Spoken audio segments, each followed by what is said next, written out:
আমার কাছে পৃথিবীর সবথেকে বেকার জিনিসের লিস্ট আছে যেগুলো বড় লোকরা কিনেছে। এইসব স্মার্ট ফাইন্যান্সিয়াল ডিসিশন। না, এরকমটা নয়। এই লোকটা কলার উপরে $1,00,000 খরচা করেছে।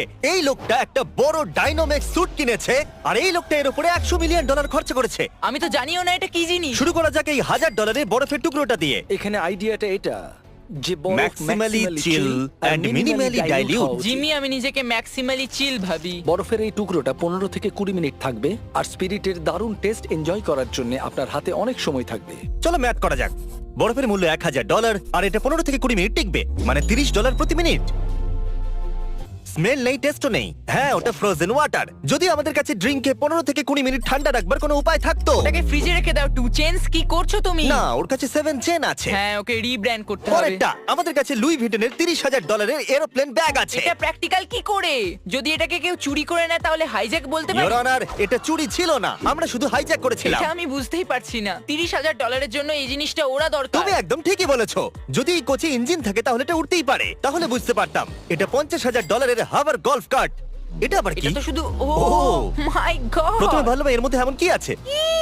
একটু মজা হয়ে যাক, চলো জলের ওপর দিয়ে যাই। ও আরে বাপ রে। বাহ, আমাকে 1 মিনিট দাও বোঝবার জন্য। হয়তো সবাই ঠিকই বলে, গলফিং করতে খুবই মজা আসে। এটাই সঠিক সময় যে তুমি বলতে পারো বুড়ো হোয়াইট লোকেরা সঠিক বলে, আর তুমি ভুল হবে না। আমার মনে হয় না এই জিনিসটাকে আমাদের লিস্টের মধ্যে রাখা উচিত। আমরা এটাকে smart things rich people Brought broad ভিডিওতে দিয়ে ভিডিও দেব। তাড়াতাড়ি আসবে। ও, এটা ড্রিফট করতে করতে আসছে। এটা দুর্দান্ত। আমার এটা চাই। আর এটা হয়তো গলফ কোর্সের এই, জন্য ভালো। যেই এটা বানিয়ে থাকুক আমাকে টুইট করো এক্ষুনি, আর আমাকে একটা দিয়ে দাও। এটা $75,000 পোষ্য টাইগার, যার দাম এই ঘরটার থেকে অনেকটা কম যেখানে আমরা এখন রয়েছি। তাই টাইগার পুষতে চাইবে নাকি এই রুমের মধ্যে এক রাত্রি কাটাতে চাইবে? আমি টাইগারকে ভয় পাই। ও মাই গড, মাইক টাইসন এমনই একজন লোক যার কাছে পোষ্য টাইগার আছে। 1 মিনিটও দেখছে ও আপনার শরীরের যে কোনো অংশ খেয়ে নিতে পারে। তারপর 20 মিনিট বাদে ও আসবে, আপনাকে চাটবে, আপনাকে খুব সাবধানে থাকতে হবে। তোমাকে সাবধান থাকতে হবে। ওটা একটা tiger. Tiger tiger Mike Tyson, তোমাকে সাবধান থাকতে মাইক হবে। টাইসন একমাত্র লোক যে টাইগারকে বুঝতে পারছো তো, ওর আসল জায়গা দেখাতে পারে। টাইগার যদি রেগে যায় তাহলে টাইসনের 5 পড়বে 1, 2। এবার আমরা সেই সমস্ত জিনিসের কথা বলবো যার দাম এই হোটেলের এক রাতের থেকে বেশি।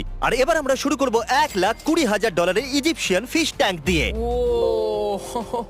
তুমি তো একদম ওর মতনই আওয়াজ করলে। সত্যি আমি এটা প্রথমবার দেখছি। আরে শ্যাক কি এটাকে কিনে নিয়েছে? হ্যাঁ, এটা এই ট্যাঙ্কের জন্য খুবই বড় ফিশ। ঠিক বলেছো, এই ট্যাঙ্কটা মাছের জন্য ছোট লাগছে। যেন ফিশ ট্যাঙ্কের 1/5 পার্ট। মাছের কাছে ঘোরার জন্য শুধু 2 ফুট জায়গা আছে। না না, ওর কাছে দুটো পা নেই, ওটা ফিন। আমি সত্যি বলছি, এই রুমের বদলে ওই ফিশ ট্যাঙ্কটা কিনতে আমি বেশি পছন্দ করব। কোনো খারাপ চুক্তি নয়। যদি মাছ ভালোবাসো তো তাহলে $1,20,000 দিতে কিন্তু হবে। তোমার ফিশকে ভালোবাসতে হবে আর ইজিপ্টকে। আর $1,20,000 থাকতে হবে। Diamond Hot Wheels, Hot Wheels. এর মূল্য $1,40,000। তুমি জানো এটা আমার জন্য কতটা ইম্পর্টেন্ট? শুক্রবারে এই হিরে দিয়ে ভর্তি 18 ক্যারেট সোনার এই হট হুইল কারের ওপেনিং করা হয়েছিল। কিরকম হবে যদি আমরা ওটা কিনে নিই আর ক্রিসের ছেলে টাকারকে ওটা দিয়ে দিই? কিন্তু আমরা বলবো না ওটা $1,40,000। আর তারপর এক সপ্তাহ পরে আমরা ক্রিসকে বলবো যে টাকার $1,40,000 কারের সাথে খেলছে। টাকার এমন একটা গাড়ি নিয়ে খেলছে যে তার দাম ক্রিসের আসল গাড়ির থেকেও বেশি। এবার একটা কলা দেখবো যেটা দেওয়ালেতে আটকানো আছে, আর এর মূল্য হলো $1,50,000। ওদের মধ্যে একটা $1,20,000 বিক্রি হয়েছে, তৃতীয়টা $1,50,000 বিক্রি করার আশা আছে। একটা কথা বলবো, আমিও আর্টে যেতে চাইবো। আমার প্রথম পিস যেটা আমি বেচতে চলেছি সেটা হলো মনস্টার ক্যান, $2,00,000।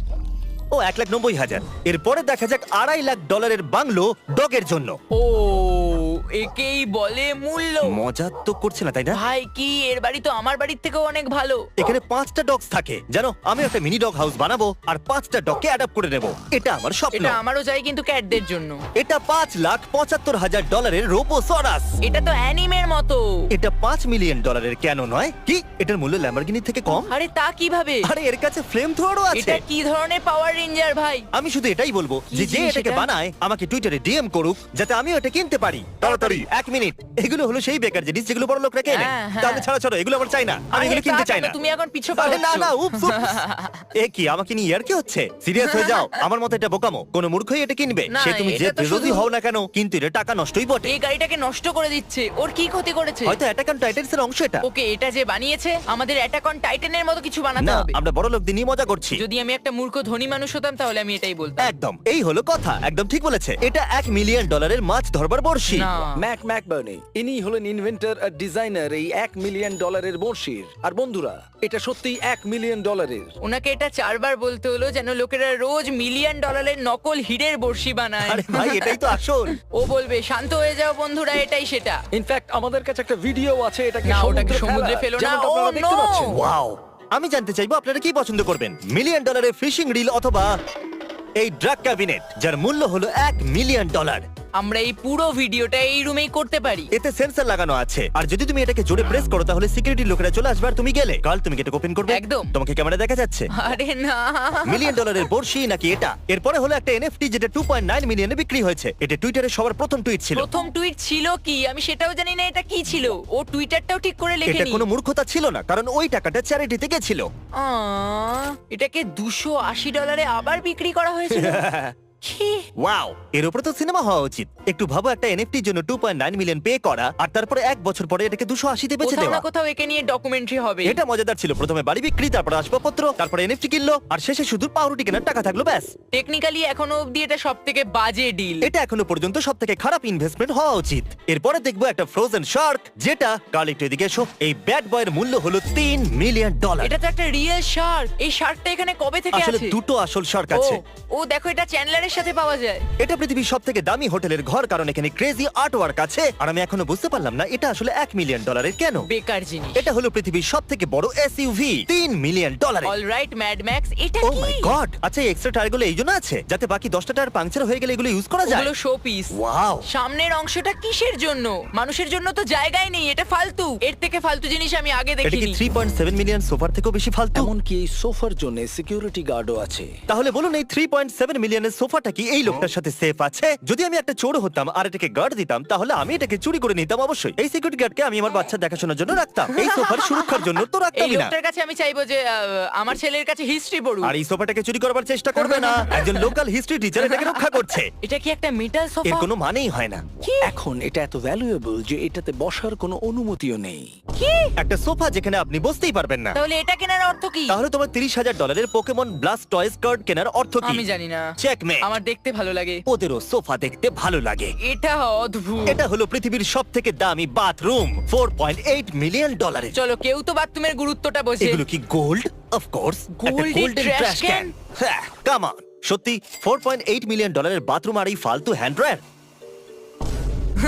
আরে এক মিনিট অ্যাসোসিয়েটেড প্রেস আসলে এটা কেন করলো? এরকম কি করে করতে পারে? জানি না কিন্তু এই লোকটা হয়তো প্রমোশন পেয়েছে। এটা $15 মিলিয়ন একটা প্রাইভেট জু। সত্যি কথা বলতে জু এর জন্য $15 মিলিয়ন ঠিকই আছে।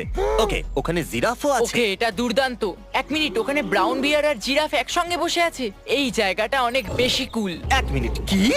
Zero shot? ওখানে কি বিয়ারকে হাত দিয়ে খাওয়ানো হয়? আমার মতো মানুষ এটা কোনোদিন করবে না। মাইক টাইসনের টাইগারের কথা মনে পড়ে Oh my গেল। God! ওরা অ্যানিমেলদের সাথে এত কমফোর্টেবল কি করে? পৃথিবীর সবথেকে বড় এসইউভির মালিকের কাছেও এই পরিষেবা আছে যেখানে আপনি $25 মিলিয়ন দিয়ে নিজের নাম মহাকাশে লেখাতে পারবেন। ও ওয়াও!